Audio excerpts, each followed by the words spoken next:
part en Occitanie, tous les vendredis, votre journal hebdomadaire sur Happy TV, bien sûr.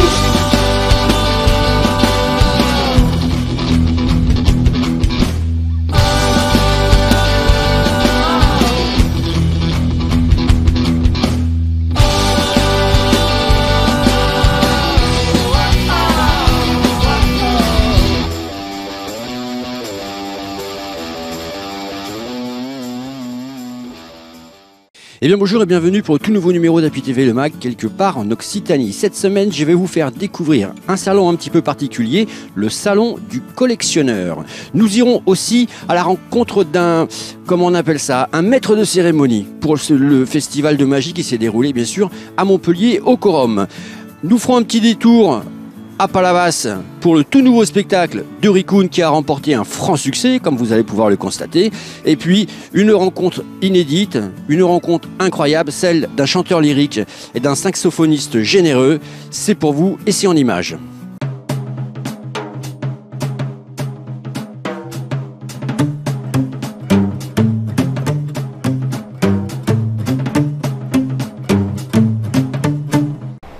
Je sais pas, là je comprends pas là. Franchement je comprends pas. Mais c'est à quelle heure la manif?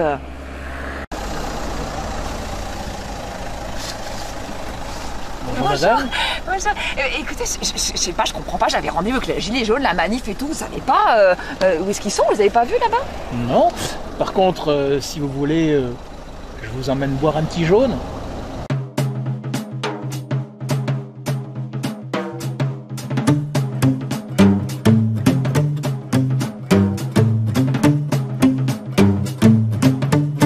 François, alors vous êtes le maître de cérémonie du Festival de la Magie. Absolument. Alors, en quoi ça consiste? Un maître de cérémonie, c'est celui qui s'est mis sur son 31. Tous les jours est un jour de fête, surtout lorsqu'il y a un festival de magie comme celui-ci. D'ailleurs, je vois qu'il me manque une petite chose ici. Permettez, je mets juste une petite lumière parce qu'il me faut une petite flamme. Voilà, comme ça. Ah voilà, ce sera beaucoup mieux. Voilà, vous voyez, ça termine. Ah oui, là tout de suite, ça fait plus classe. Ah oui, ça fait super classe. C'est très important. Voilà. Et chaque artiste est dans une ambiance très particulière et on a la chance dans le festival d'avoir des univers très très très différents avec à chaque fois des personnages. C'est ce qui compte au théâtre et même à l'opéra, surtout à l'opéra. On est dans un opéra. Je crois que c'est une des premières fois qu'un opéra, et à Montpellier, une salle absolument prodigieuse, reçoit comme ça des artistes, des magiciens. Et quel magicien, ce qu'il se fait de mieux au niveau mondial, tout simplement.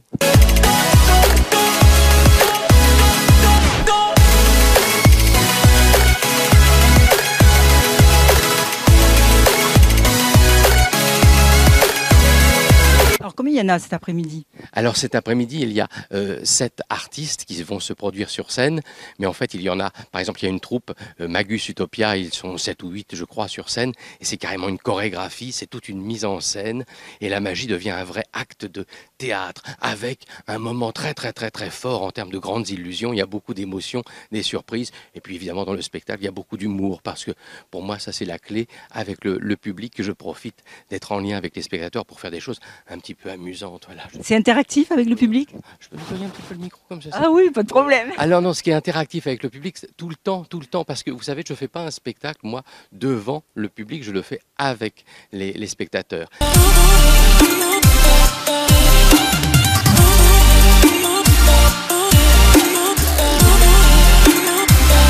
Ça, c'est très rare d'avoir aussi une chose où le public est vraiment partie prenante du spectacle. Bien sûr, ce sont les artistes qui réalisent le spectacle, mais le public, lorsqu'il reçoit la magie, eh bien, il est lui aussi, quelque part, il crée son propre rêve. Vous voyez, vous voyez un numéro de magie, une grande illusion, et à un moment, vous vous mettez à la place du magicien. On se met à sa place et on se dit, ah oui, la vie, eh bien, je peux la transformer parce que chacun est un petit peu magicien. Et alors, ce soir, ils sont beaucoup magiciens, ce sont les meilleurs.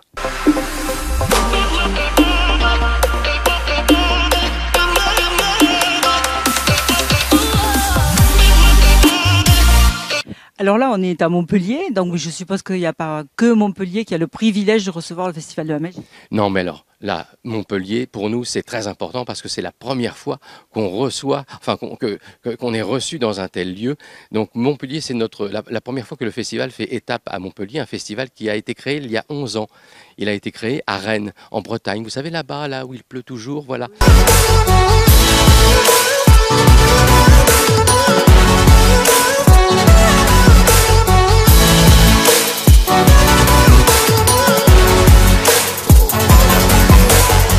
Alors, on fait disparaître, ce qu'on fait disparaître, vous savez ce qu'on fait disparaître vraiment? Eh bien, ce sont tous les soucis des gens. Au moment où ils rentrent dans la salle, déjà, ils sont dans un autre univers, et en voyant le spectacle, ça, c'est formidable. Ce qui disparaît, c'est tous les problèmes, la réalité. C'est ma foi, c'est pas drôle du tout, ça. Eh bien, les magiciens, ils font disparaître ça. Et qu'est-ce qui se passe à la place? Eh bien, on devient des êtres surnaturels. On passe de l'ordinaire à l'extraordinaire. Vous savez qu'on est des alchimistes? On transforme le plomb de l'ordinaire en or de l'extraordinaire. C'est ça notre métier. Vous donnez vraiment envie de venir. Bon, vous n'allez pas me faire disparaître? Vous faire disparaître? Non, non, absolument pas. Parce que vous savez, j'ai plein de gens à faire disparaître. Il y a une liste d'attente pour les gens qui veulent disparaître. Mais nous, non, je ne vais pas vous faire disparaître. On va faire apparaître plein de gens dans le public. On a 1200 personnes ce soir, c'est formidable. 2 fois. Merci beaucoup. Merci.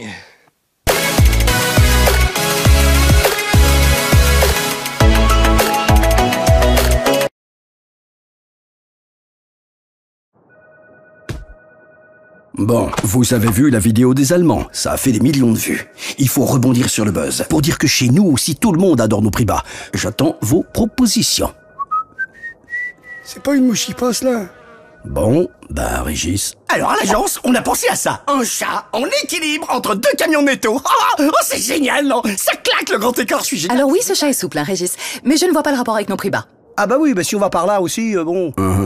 autre chose? J'ai un Harlem Shake, hein, c'est une bonne idée, non? C'est festif, c'est... Non? C'est une mouche ou une abeille, ça? Oh, c'est pas possible, c'est saut 2013. L'Ice Bucket Challenge! Ah, c'est bien ça, boss, non? Si, non, si? Non mais franchement, Régis, vous êtes sérieux, là? Ou alors un papillon, mais tout petit. Je sais. On fait exactement comme les Allemands. Le supermarché, les prix bas. Bon, vous voyez jusque-là, hein, ok? Mais c'est pareil. Mais non! Nous, on fait ça avec des chiens! Sortez-le, je vais le griffer. Ok, Régis, tu sors. Oh, j'ai même pas parlé du lip dub, personne de même. Oh là, Régis, il a pris la mouche, là. Bon, j'ai d'autres chats à fouetter, moi, alors concentrez-vous sur ce que vous savez faire de mieux. Du baby-foot? Sortez-vous les griffes pour proposer les prix imbattables. Au boulot! Netto, champion des prix bas. C'est déjà ça.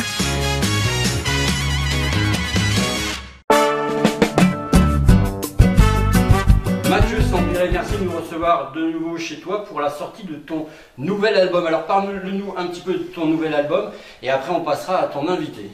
Alors qu'est-ce que tu veux que je te dise déjà? Qu'il est nouveau. Donc qui dit nouveau dit récent. Non, c'est un album que j'ai fait avec tout mon cœur, toute mon âme, qui reflète un petit peu tout ce que je suis et les divers univers musicaux que j'ai explorés jusqu'à maintenant. Avant d'explorer les univers avec toi. Hein.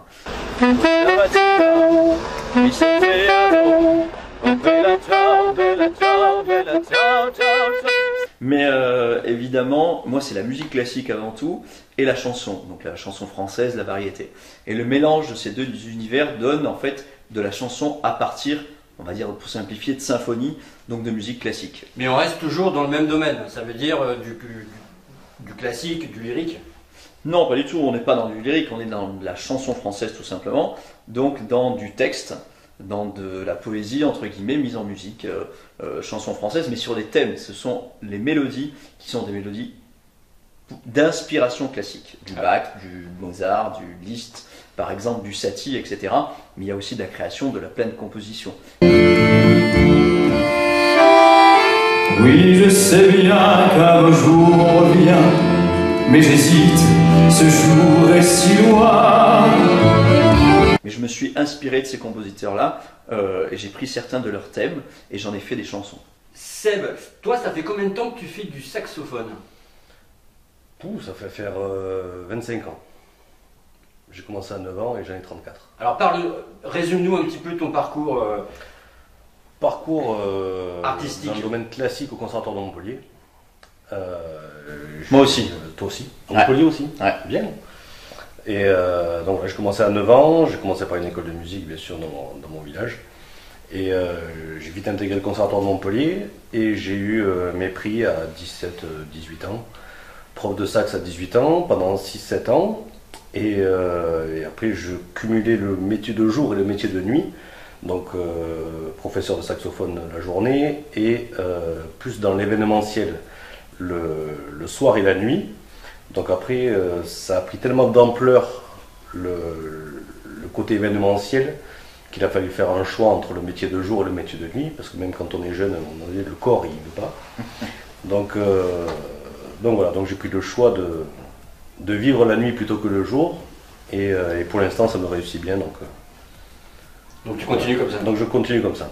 Alors, où on peut t'écouter? Parce que j'ai appris, parce qu'on s'est vu un petit peu avant, que tu jouais aussi, tu joues en France bien sûr, mais tu joues aussi pas à l'étranger quand même. Alors, beaucoup à l'étranger, oui. Je suis beaucoup en France, on va dire 4-5 mois dans l'année, de mai à fin septembre, on va dire, parce qu'il y a beaucoup à faire dans la région.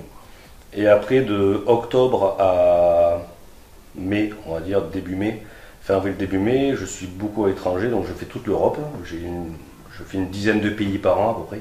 C'est-à-dire C'est-à-dire, je fais pas mal la Russie, la Croatie, l'Espagne, l'Italie, l'Angleterre. Donc ça bouge pas mal. Et beaucoup dans le secteur privé. Donc beaucoup les mariages assez haut de gamme, les défilés de mode, les lancements de produits comme les véhicules, les parfums. Voilà, tout ce qui est les séminaires aussi, des gros séminaires. Donc voilà, beaucoup de privés, et après dans le public, ça va être dans des beaux hôtels, dans des grosses discothèques.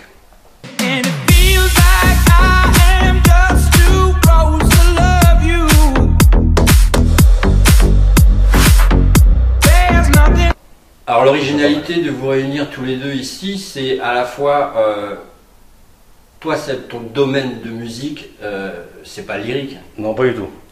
Pas du tout. Moi ça a été beaucoup de musique classique quand j'étais au conservatoire, bien sûr. Donc on a joué dans les fosses, pendant les opéras, pendant pas mal de représentations. Ah donc tu joues quand même du saxo sur de la musique classique. Ouais, ça c'était avant ça. Mais ce qui est acquis aujourd'hui est acquis quand même. Ouais, tu sais le faire. On perd pas mal quand même.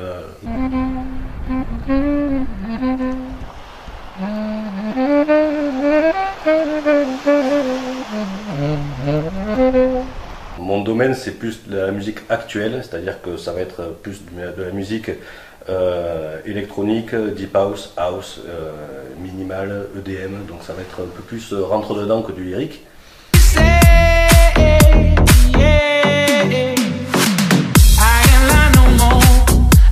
Mais c'est vrai que la combinaison des deux peut être vraiment très intéressante.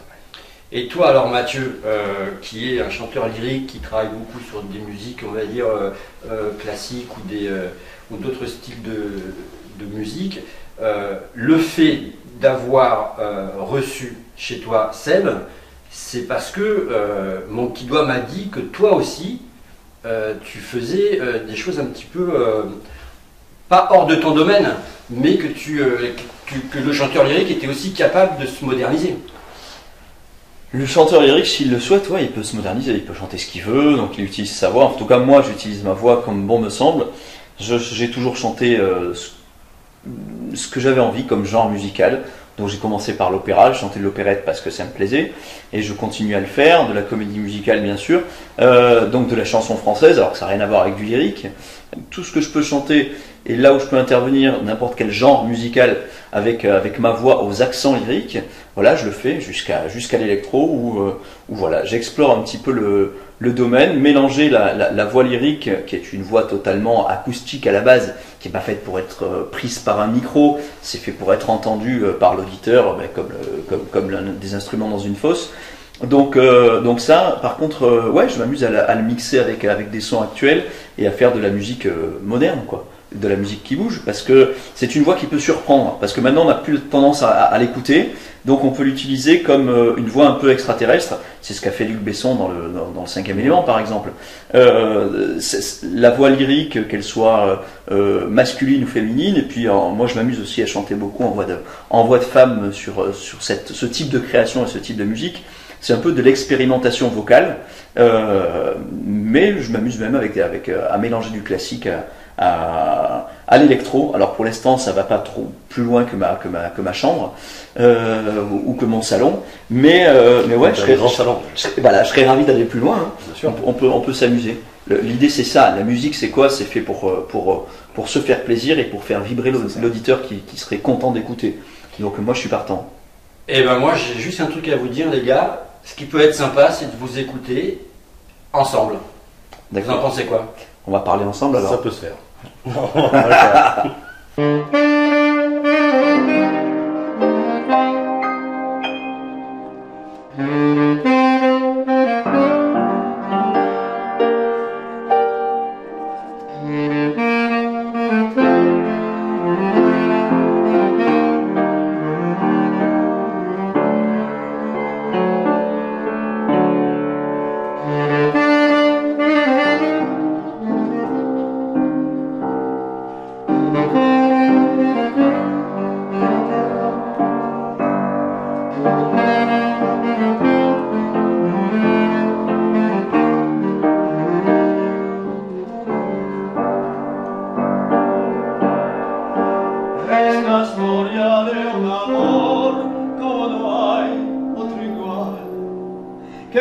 hizo comprender todo el bien, todo el mal que le dio a mi vida, apagándola después.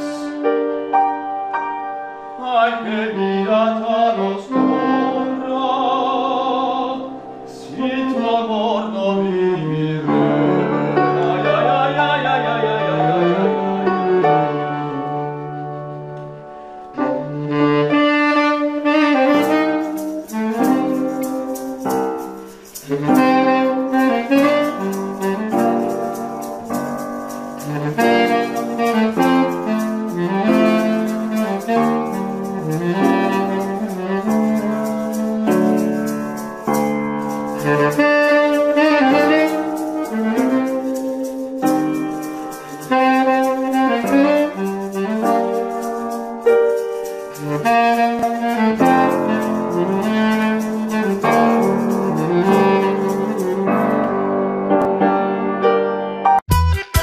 Où que j'aille, où que je sois, c'est jamais sans mes Smartonic.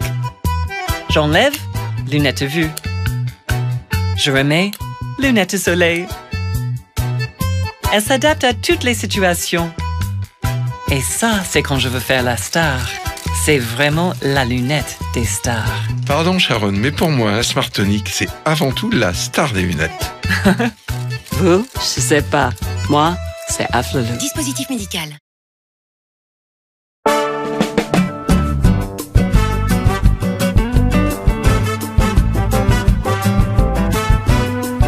Bonjour, alors votre association toujours aussi active, oui. Donc aujourd'hui encore un événement à Frontignan. Oui, aujourd'hui la 23e bourse des collectionneurs avec toujours autant de succès et une ambiance très conviviale et très sympathique. André, il paraît que c'est vous qui êtes l'organisateur de cet événement en particulier. Organisateur, c'est vite dit, mais enfin, je suis surtout la cheville ouvrière, d'autant plus que je connais la plupart de ces marchands depuis de nombreuses années. Donc ça m'est beaucoup plus facile d'entrer en contact avec eux. La plupart sont des amis que je rencontre un petit peu dans tous les salons. Et je dois dire que c'est toujours une joie de participer à un salon comme ça, parce que on voit toutes sortes de choses qui nous rappellent le passé, qui nous rappellent sans arrêt nos racines. Parce que, comme je le disais récemment, si on ne sait pas d'où l'on vient, on ne sait pas où l'on va. Ça fait 23 ans que vous êtes sur cet événement ?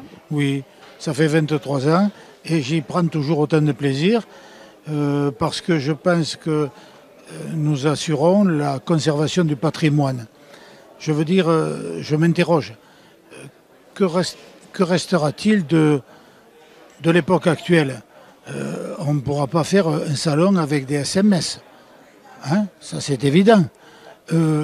Donc, peut-être avec des téléphones portables. Même pas, parce qu'ils seront effacés, ils seront obsolètes, on aura perdu la puce, ou je ne sais plus quoi.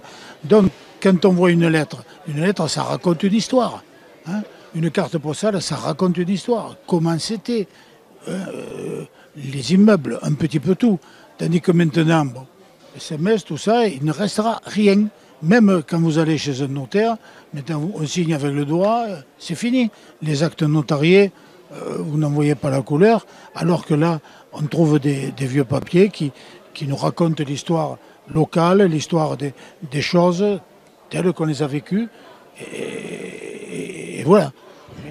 À l'heure actuelle, je vous dis, je m'interroge sincèrement, que restera-t-il de notre époque, y compris dans le mobilier, hein. Là, vous savez, il y a des mobiliers anciens, vous avez des choses anciennes, des restes.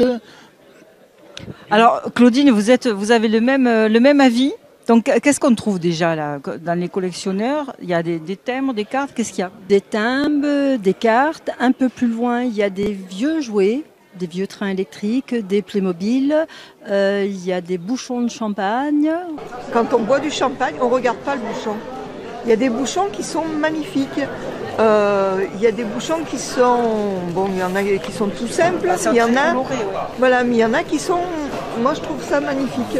C'est comme André, c'est la nostalgie un peu du passé qui vous fait être très active sur cet événement? Non, moi je ne suis pas nostalgique du passé, mais j'aime l'ambiance qui règne et puis l'association avec laquelle je partage des moments super. Voilà.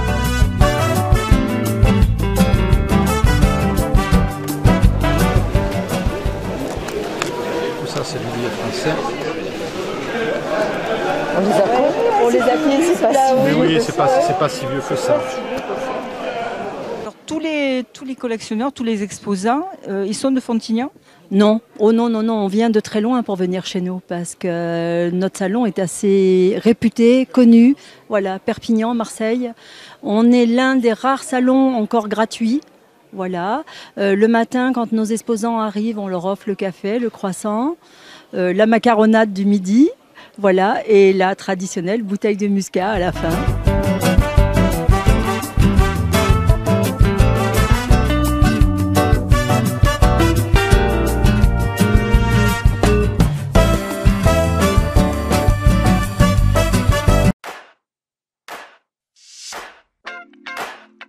Avec votre fourchette et votre couteau, vous avez le pouvoir de changer le monde.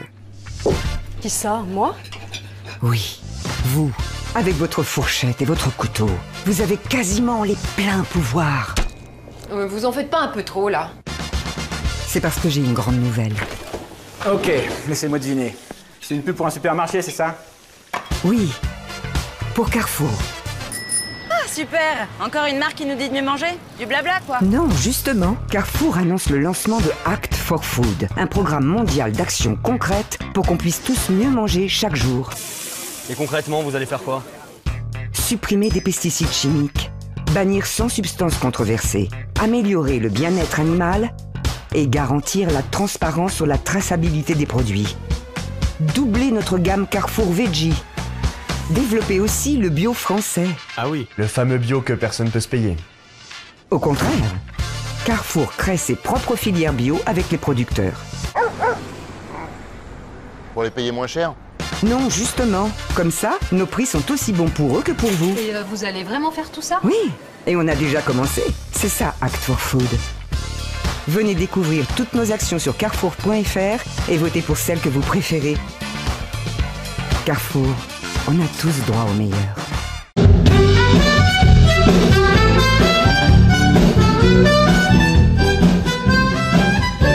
Mon ami le boulanger, ne t'inquiète de rien, ta baguette de pain, je te la payerai demain.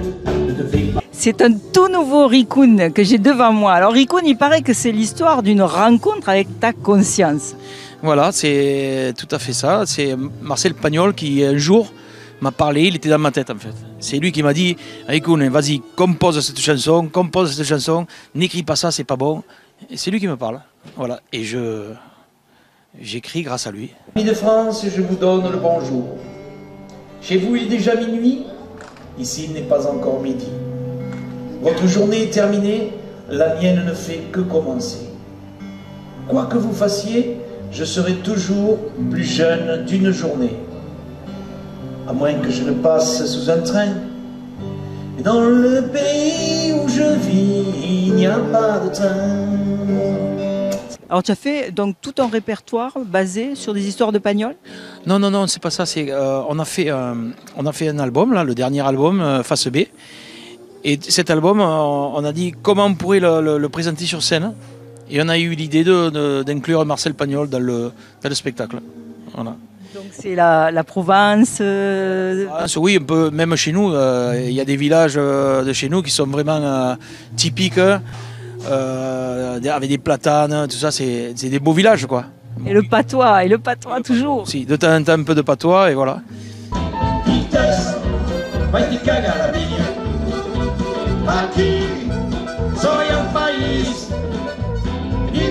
Et donc on a voulu faire ressortir ça. Moi je suis fan de tous les films de Pagnol.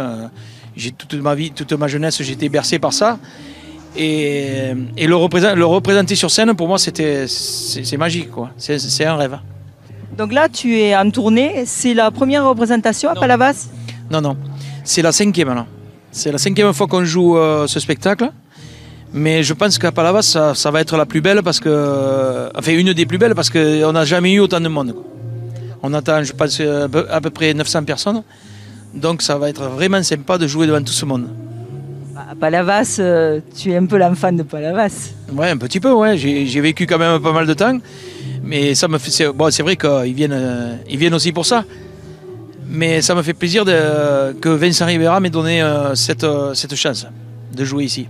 Est-ce que ça veut dire que ton ancien répertoire, tu ne le chanteras plus du tout? Ah non, pas du tout.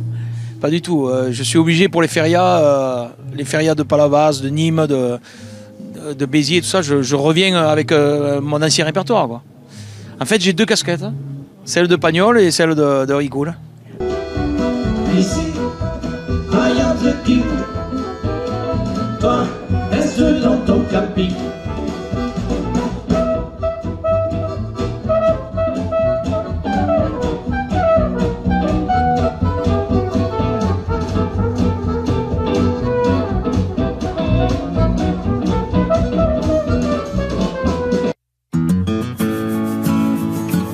Et bien voilà, Happy TV Le Mag, c'est fini pour cette semaine. Quelque part en Occitanie, on se retrouve vendredi prochain pour de toutes nouvelles aventures.